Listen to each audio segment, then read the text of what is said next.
Hello students and friends, welcome to my YouTube channel.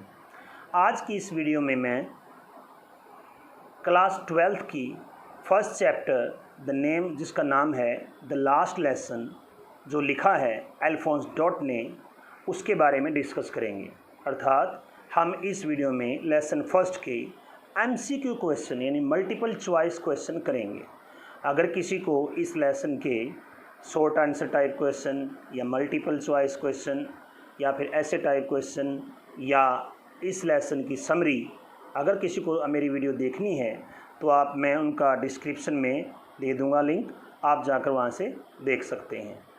Okay, इस video में आज की इस वीडियो में हम जो इस ईयर हमारे फर्स्ट सेमेस्टर में जो मल्टीपल चॉइस क्वेश्चन आएंगे इस एग्ज़ाम के लिए, उनके लिए मैंने ये वीडियो बनाने की कोशिश की है ताकि आपका सारा चैप्टर कवर हो जाए। और इस वीडियो में मैं इस फर्स्ट लेसन के 40 मल्टीपल चॉइस क्वेश्चन को डिस्कस करूँगा। आई होप आपको मेरा काम अच्छा लगेगा। Okay, let's start. Question number 1 from the last lesson chapter 1। Who is the author of the last lesson? Last lesson का ऑथर कौन है?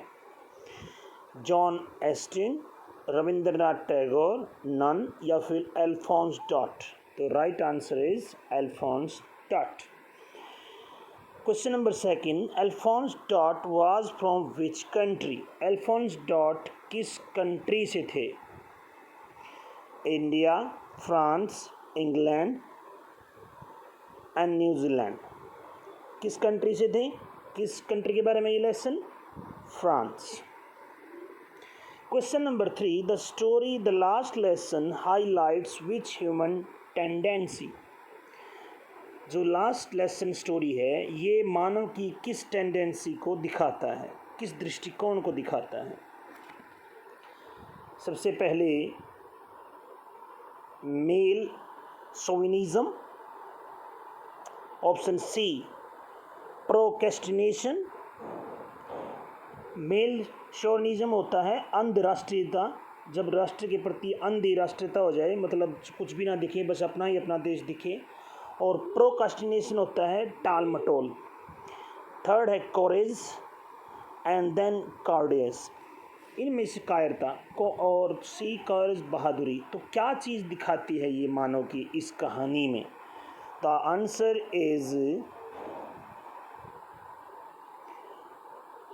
प्रोक्रेस्टिनेशन, टाल मटोल। हर चीज़ को टाल मटोल करते थे वो।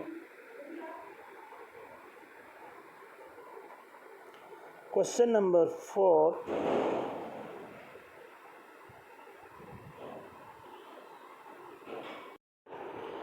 Question number 4, what were the things being taken for granted by the people of Algiers? अल्जायर्स के लोगों ने क्या चीज़ ऐसे ही बस ग्रांटेड ले ली? Teachers of the school, school के teacher, time and school, people around and money and power. क्या चीज़ ले ली? Time and school. उन्होंने समय रहते ना तो टाइम की कदर की ना स्कूल की। Question number 5, what does the last lesson symbolize? Last lesson किस बात को सिंबलाइज करता है? लॉस को, loss of freedom, loss of language या loss of language and freedom? Right answer is D, loss of language and freedom, यानी दोनों का नुकसान हुआ। लास्ट लेसन इस बात को बताता है, लैंग्वेज का भी और फ्रीडम का भी। Question number 6, what does the last lesson signify? Last lesson किस बात को सिग्निफाई करता है? Change of power, change of government, change in life and change of teachers. किस बात को डिपिक्ट करता है वो? चेंज इन लाइफ, जीवन कैसे बदल जाता है उनका। Question number 7, what do the marching soldiers under the window represent? जो खिड़की के नीचे सोल्जर मार्च कर रहे थे वो किस बात को प्रेजेंट करते हैं? The down of Persia in the defeat of French people. जो पर्शिया थी उसकी सुबह यानी उसका उदय कहाँ पर? फ्रेंच लोगों और फ्रेंच लोगों की हार। Right answer is this is, यही सही आंसर है। और देख लेते हैं the defeat of Persia, victory of French, none of these. ये दोनों आंसर हैं, लेकिन ये दोनों इसमें क्लियर होते हैं फर्स्ट में।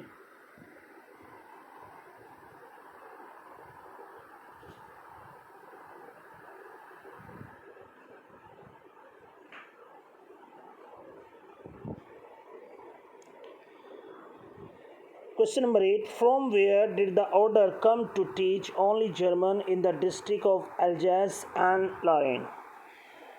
France district Alsace and Lorraine में जो केवल जर्मन भाषा पढ़ाई जाने के लिए जो आदेश आया था वो कहाँ से आया था? फ्रांस से, लॉरेन से, बर्लिन से, जर्मनी से। कहाँ से आया था? Answer is third C, Berlin से।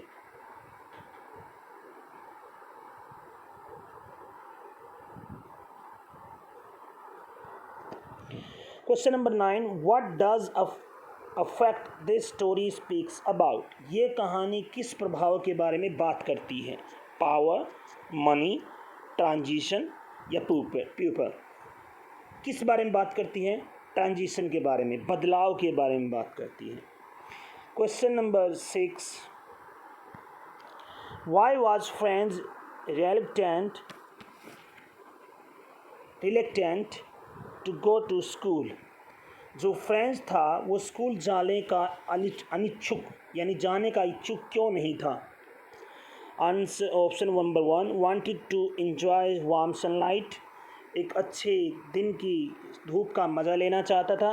Wanted to see soldier drill, soldiers की ड्रिल को देखना चाहता था। वांटेड टू एंजॉय आउटडोर, बाहर रहने का आनंद लेना चाहता था। ये सारे हैं, ये टेम्प्टेड किया सब चीज़ों ने उसको, लेकिन वो क्यों रहना चाहता था इन सबसे ज़्यादा? Lesson on participles was not prepared, जो लेसन था पार्टिसिपल का वो उसने तैयार नहीं किया था। So answer is D. What did French find on reaching the school? School में पहुंचने के बाद फ्रेंच ने क्या पाया? ऑप्शन 1, पीपल वर डांसिंग, लोग नाच रहे थे। स्कूल वाज क्लोज, स्कूल बंद था। पुलिस पेट्रोलिंग, पुलिस की गश्त लग रही थी। Strange quietness, answer is this, अजीब शांति सी थी। Question number 12. Who occupied the back benches in the class के पिछले बेंचों पर कौन बैठा हुआ था? वीक स्टूडेंट्स, कमज़ोर विद्यार्थी, teachers, monitor of the class या फिर विलेज एल्डर्स? कौन बैठा हुआ था? Answer is this, village elders, गांव के बड़े लोग बैठे हुए थे। Next question. Why was French surprise? French हैरान क्यों था? बिकॉज ऑफ विलेज एल्डर्स, गांव के बड़े बूढ़ों की वजह से। Because of police patrolling, police गश्त की वजह से। बिकॉज ऑफ स्टूडेंट्स बिहेवियर, विद्यार्थियों के व्यवहार की वजह से। या फिर because of M Hamel's kind and polite behaviour? बिल्कुल सही, यही आंसर है। एम हेमल के बहुत ही दयालुपन और विनम्र व्यवहार की वजह से। जो इतना आमतौर पर तो वो बहुत ही क्रंकी था, सख्त टीचर था, सनकी था, लेकिन आज वो बहुत ही काइंड और पोलाइट था। Question number 14. Y was French feeling regretful and sad? French को बहुत ही पछतावा क्यों हो रहा था और उदास क्यों था? फॉर रीचिंग लेट पहुंचने की वजह से। फॉर नॉट लर्निंग पार्टिसिपल्स ना सीखने की वजह से। For change of the government की चेंज की वजह से। For not learning his mother tongue, बिल्कुल सही आंसर यही, अपनी मातृभाषा ना सीखने की वजह से उससे पश्चाताप हो रहा था और वह उदास था। Question number 15. Whom did M Hamel blame for not sending students to school? जो एम हेमल थे स्कूल ना भेजने के लिए किसको ब्लेम करते हैं? लेसन में वो ब्लेम करते हैं ना, तुम्हारा कोई दोस्त नहीं बच्चों, किसका दोस्त करते हैं? पेरेंट्स का, फ्रेंड्स का, टीचर्स का, वॉचमैन का। सबसे बड़ा दोस्त उन्होंने किसका बताया था? पेरेंट्स का। पेरेंट्स नहीं भेजते स्कूल में। Question number 16. What did हॉशर bring? हॉशर क्या लेकर आए थे? अपने साथ लेकर आए थे वो किताब किस चीज़ की? ना या क्या लेकर आए थे? स्वीट्स लेकर आए थे, बच्चों को लेकर आए थे, चिल्ड्रन, मित्रों को लेकर आए थे, या ओल्ड प्राइमर, या फिर पुरानी भजन की किताब लेकर आए थे? बिल्कुल सही, आंसर यही है। Question number 17, what made France forget M Hamel's ruler and crankiness? किस बात की वजह से फ्रांस एम हेमल के उस छड़ी को और उसके सन की व्यवहार को भूल गया? पुलिस पेट्रोलिंग की वजह से, स्ट्रेंज क्वाइटनेस, अजीब शांति की वजह से, बशल ऑन द स्ट्रीट्स, गलियों में चहलकदमी की वजह से, the idea of going away, उसके जाने के विचार से ही? बिल्कुल यही सही आंसर है, उसके जाने के विचार से। Next question is, for how many years did M Hamel serve the school? कितने सालों तक एम हेमल ने स्कूल की सेवा की? 20 years, 35 years, 30 years, 40 years? Answer is 40 years. Next question is, where did the parents send their children? Parents अपने बच्चों को कहाँ भेजते थे जब वो स्कूल नहीं भेजते थे? School, coaching, farm and mills, movies? Answer बिल्कुल यही, कहाँ भेजते थे एलचेस के लोग? फार्म एंड मिल्स, काम करने के लिए भेज देते थे, स्कूल में कम ही भेजते थे। तो answer is C. Next question,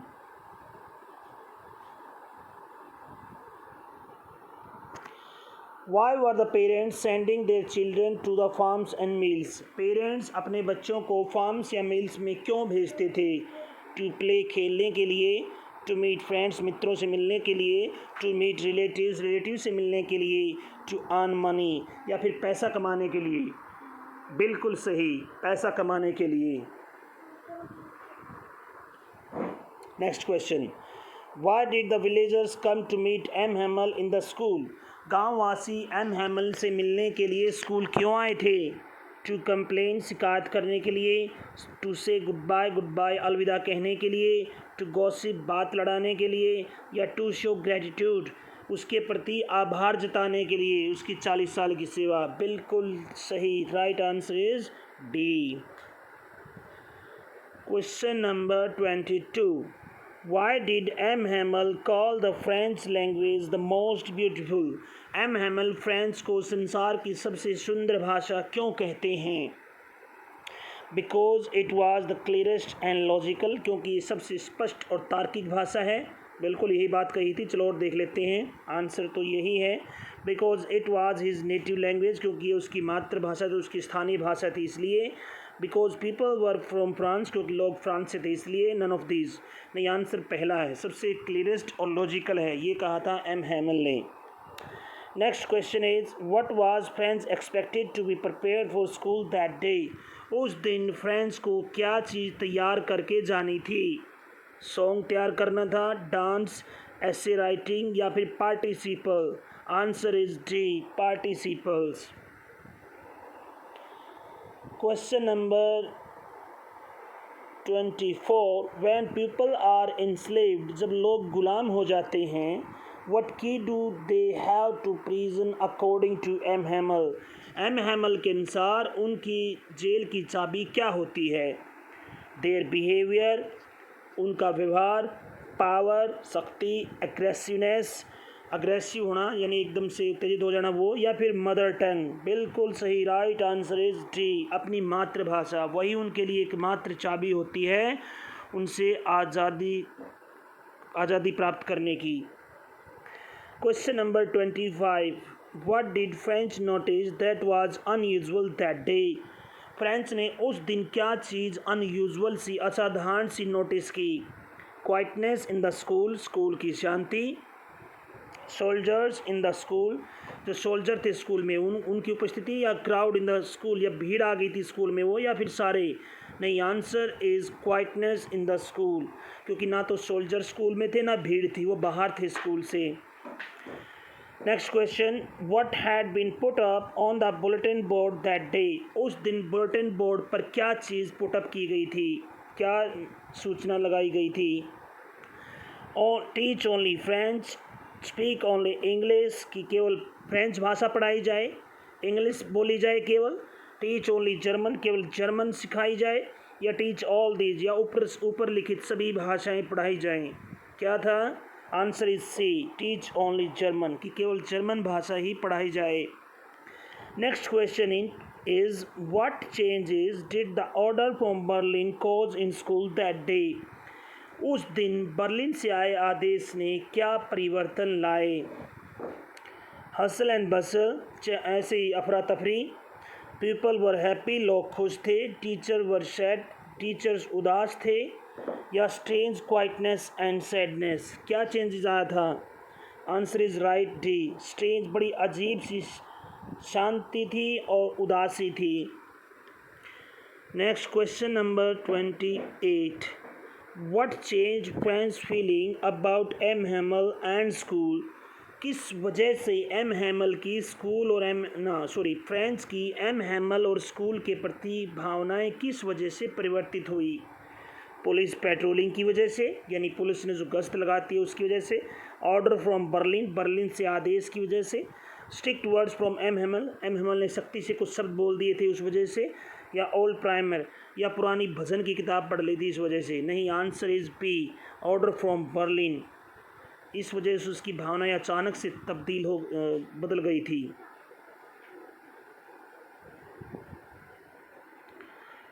next question number 29, what made friends and the people realize about the preciousness of their mother tongue? किस बात से फ्रेंड्स और उसके वहाँ के लोग, फ्रेंड्स और लोगों ने महसूस किया अपनी मातृभाषा को कि वो कितनी कीमती है? किस बात ने? M Hamel words, M Hamel के शब्दों की वजह से। स्कूल ऑर्डर, स्कूल के ऑर्डर्स की वजह से। सडन ऑर्डर्स फ्रॉम बर्लिन, जो अचानक बर्लिन से आदेश आया था उस वजह से। या स्कूल प्रिंसिपल की वजह से। आंसर कौन सा है? The answer is C, Berlin से जो आदेश आया था उस वजह से। एक्सप्रेशन, जो एक फ्रेज़ है, क्या? थंडर क्लैप, लेसन में आया था चोर का प्रहार हुआ। इन द लेसन, इसका मीन्स क्या है? Loud but not clear, loud है, जोर का है लेकिन स्पष्ट नहीं। लाउड एंड क्लियर, बिल्कुल जोर का और स्पष्ट, बिल्कुल साफ और स्पष्ट। स्टार्टिंग एंड अनएक्सपेक्टेड, स्टार्टिंग हैरान कर देने वाला, और अनएक्सपेक्टेड इसका ये मतलब था। या अनप्लीजेंट, या दुख करने वाला, या ठीक ठाक अच्छा खुशनुमा नहीं था। आंसर कौन सा है? आंसर इज सी, हैरान कर देने वाला और अनएक्सपेक्टेड था। इसलिए थंडर क्लैप का मतलब यही होता है, एकदम से जोर का प्रहार होना, जब हमें आइडिया ही नहीं होता कि क्या होगा। अनएक्सपेक्टेड होता है और एकदम से हैरान कर देता है, जैसे बिजली कड़कती है। Thunder clap. Question number 31, what did M Hamel bring for his class on his last day in the school? अपने स्कूल के अंतिम दिन की क्लास में एम हैमल क्या लेकर आए थे? न्यू पेन्स, नए पेन। न्यू नोटबुक्स, नई नोटबुक्स। स्वीट्स, मिठाइयाँ। स्टोरी बुक्स, कहानी की किताबें। क्या लेकर आए थे? New notebooks. Question number 32, the last lesson story was written in which year? जो लास्ट लेसन है वो कौन से साल में कहानी लिखी गई? तो सभी ईयर आपके सामने हैं। किस ईयर में लिखी गई है?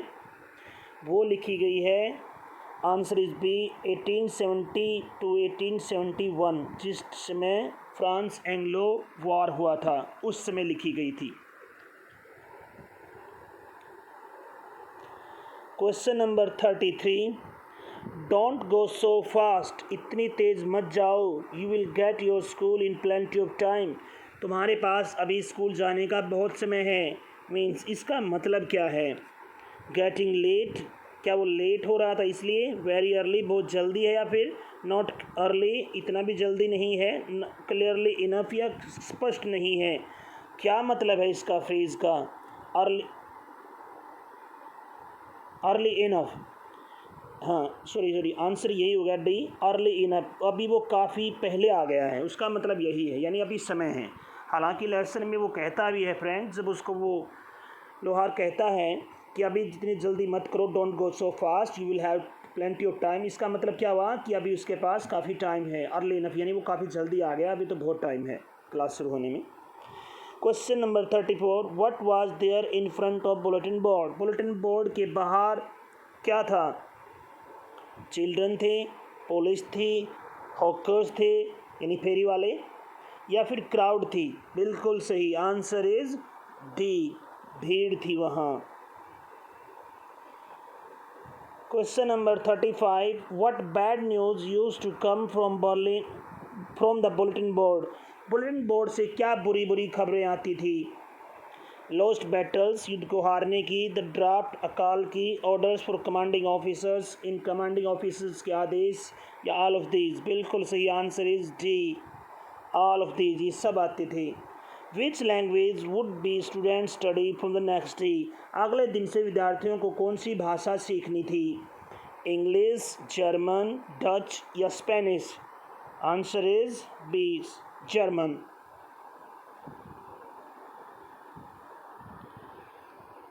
Question number 37, what does the expression in great dread of scolding mean?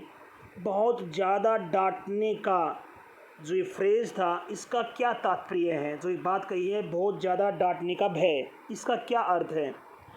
To be happy about it, खुश होना इस बारे में। Very badly scared of scolding, डांटे जाने से बहुत ज़्यादा भयभीत होना। टू बी इनडिफरेंट, अनभिज्ञ होना। नन ऑफ दीज, इनमें से कोई नहीं।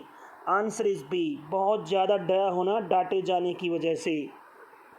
Next question 38, why was French was shocked to see M Hamel? M Hamel को देखकर फ्रेंच हैरान क्यों हो गए?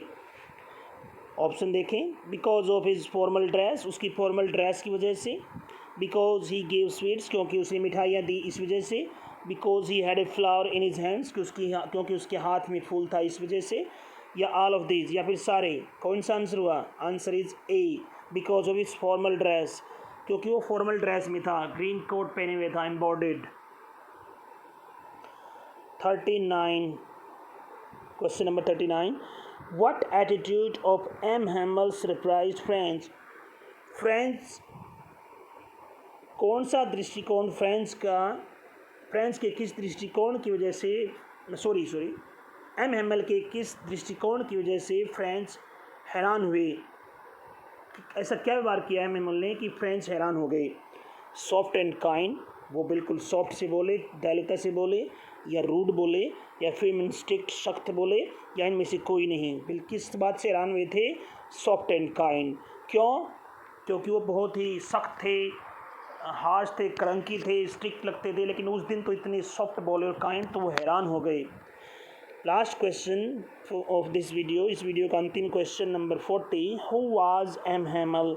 एम हैमल कौन थे? ए स्पाई, एक जासूस थे, लैंग्वेज टीचर, भाषा के टीचर थे, सोल्जर थे, या स्कूल प्रिंसिपल थे? Answer is B, language teacher.